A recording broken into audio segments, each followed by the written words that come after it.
نماز تراویح کی دعا کیا ہے؟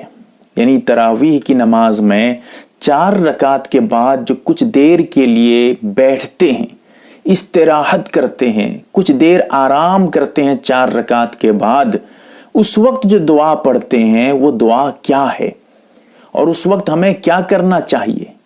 جو دعا مشہور ہے اس کا ثبوت کیا ہے، اس کی حقیقت کیا ہے، اور اس دعا میں آپ کتنی بڑی غلطی کرتے ہیں، وہ تمام کی تمام باتیں انشاءاللہ مختصر جملے میں آپ کے سامنے پیش کروں گا۔ سب سے پہلے آپ سمجھ لیں، فتاوی شامی میں جلد نمبر 2 صفحہ نمبر 46، البحر الرائق جلد نمبر 2 صفحہ نمبر 69، القاموس الجدید صفحہ نمبر 475 پہ میری چند باتیں ملیں گی۔ اب سمجھیے، یہ جو دعا مشہور دعا ہے، سبحان ذی الملک والملکوت سبحان ذی العزت والعظمت وغیرہ، جو لمبی دعا ہے، اس دعا کی شریعت میں کوئی حقیقت نہیں، اس کا کوئی ثبوت نہیں ہے۔ نہ حدیث میں اس کا کوئی ثبوت ملتا ہے، نہ قرآن میں کوئی ثبوت ملتا ہے، نہ اس کا ثبوت صحابہ میں ملتا ہے، کہیں کوئی ثابت نہیں ہے۔ پھر آپ سوال کریں گے تو پھر پڑھتے کیوں ہیں اسے؟ کیا ضرورت ہے؟ جب ثابت نہیں ہے تو پڑھیں گے کیوں؟ آگے اس کا جواب ملے گا۔ پہلے اس کی حقیقت سمجھیے۔ اس حقیقت کو بیان کرنے کی وجہ یہ تھی کہ اگر آپ اس دعا کو پڑھتے ہیں، یہ سوچ کر پڑھتے ہیں کہ یہی دعا پڑھنا سنت ہے، یہی دعا پڑھنا ثابت ہے، یہی دعا اللہ کے رسول صحابہ پڑھا کرتے تھے، پھر سمجھیے کہ ناجائز ہے یہ دعا پڑھنا آپ کے لیے، کیونکہ ایسی دعا تو اللہ کے رسول نے پڑھی نہیں ہے۔ اس طرح کی باتیں آپ نبی کی طرف، جو نبی نے کیا نہیں ہے، جو نبی نے کی نہیں ہے، اس طرف آپ کیسے منسوب کریں گے؟ اسی لیے آپ یہ دعا پڑھیں گے یا نہیں آگے بیان کروں گا۔ پہلے یہ سمجھ جائیے، اس دعا کو جو مشہور دعا ہے، اس کو آپ ہرگز سنت مت سمجھیے گا، اس دعا کو آپ ہرگز صحابہ کا عمل، نبی کا عمل مت سمجھیے گا۔ آگے آپ سمجھیے پھر کیا کرنا ہے۔ حقیقت یہ ہے، 4 رکعت کے بعد شریعت میں آپ کو مخیر بنا دیا گیا ہے، آپ کو اختیار دے دیا گیا ہے کہ آپ 4 رکعت کے بعد کوئی بھی نیکی والا عمل آپ کر سکتے ہیں۔ آپ چاہیں وقت مل رہا ہے تو خانہ کعبہ کا طواف کر لیجئے، اگر آپ کو وقت مل رہا ہے تو آپ تھوڑی دیر تسبیحات پڑھ لیجئے، سبحان اللہ الحمدللہ۔ اگر آپ کو 10-5 منٹ بیٹھنا ہے، آرام کرنا ہے، تو اس وقت میں آپ کچھ وقت کے لیے قرآن کی تلاوت کر دیجئے، یا خاموشی کے ساتھ کچھ دیر بیٹھ جائیے، آرام کر لیجئے، یا آپ چاہیں تو اسی دعا کو جو مشہور دعا ہے پڑھ لیجئے، لیکن سنت مت سمجھیے۔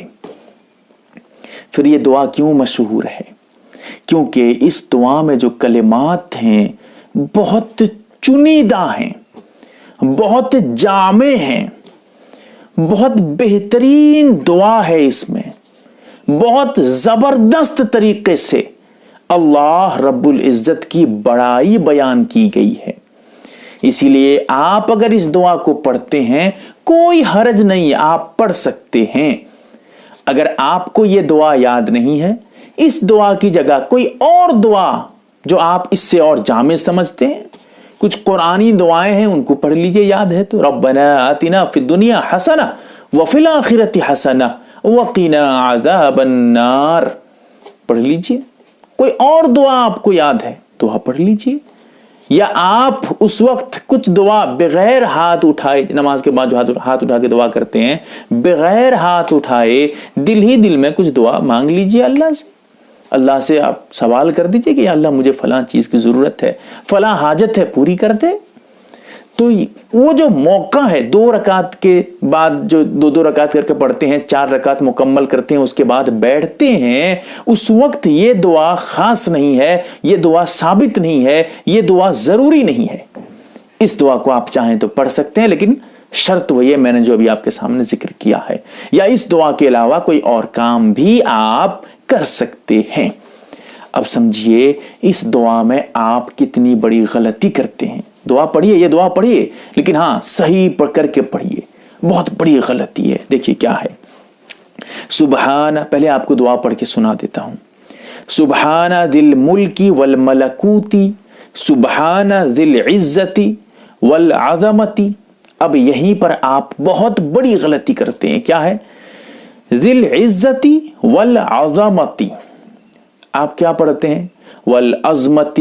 عظمت نہیں، وہ جو عظمتن ہے نا، عظمتن، اس کا عربی میں ترجمہ اگر آپ دیکھیں گے لغت کی کتاب اٹھا کر، میں نے حوالہ دیا ہے، ہڈی کا ٹکڑا آئے گا.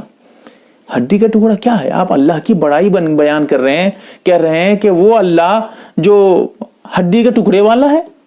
کیا بات ہے؟ غلط بات ہے.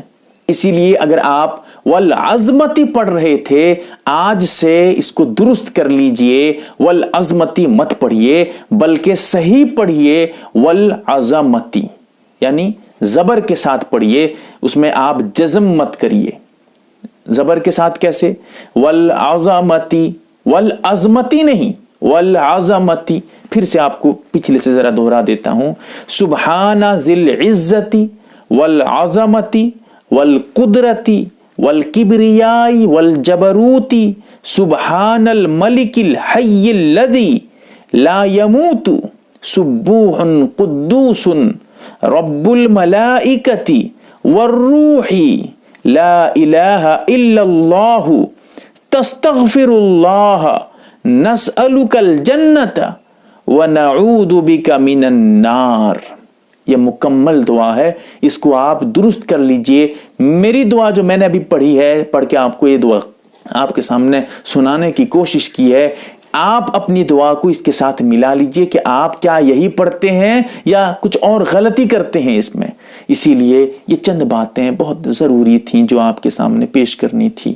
اللہ تعالی ہمیں سمجھنے کی توفیق دے. آمین یا رب العالمین. محترم ناظرین و سامعین، آپ ایک معتبر و مستند چینل MARB دینی معلومات دیکھ رہے ہیں. آپ کی خدمت کے لیے بہت تحقیق اور ریسرچ کرنے کے بعد اس میں ویڈیو ڈالے جاتے ہیں. اللہ سے دعا ہے یہ چینل اسلامی زندگی میں آپ کے لا حد کام آئے. آمین.